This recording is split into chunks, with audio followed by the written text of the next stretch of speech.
Sen ro'za eding-ku. So'rama oshna, ertalab buzildi. Qanaqasiga? Aytsam ishonmaysan. Shu desang, ertalabki sayrga chiqayotib zinada oyog'im qayrilib ketdi. Yiqilmay deb dabdirab aylana bog'dagi oshxonamga borib qoldim. Yiqilmaslik uchun jon holatda xontaxtani ushlatsam, ustida turgan qiyma go'sht uchib ketib, tik turgan sixni ustiga kelib tushdi. Keyin chap qo'limdan foyda bo'lmagandan keyin o'ng qo'lim bilan tirmashgandim. Ko'mirni tortib yuborsam bo'ladimi? Ko'mir to'ppa-to'g'ri mangalga tushdi. Six esa yo'l-yo'lakay bir gugurtni yoqib, u ham mangalga tushdi. Bu yoqdan shamolni ko'rsang.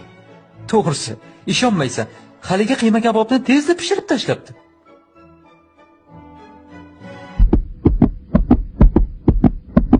Men esa shu onda voh deb baqirayotgandim. Haligi qiyma kabob og'zimga kelib tushsa bo'ladimi? Keyin esa og'riqqa chidolmay haligi kabobni tishlab, yutib yubordim.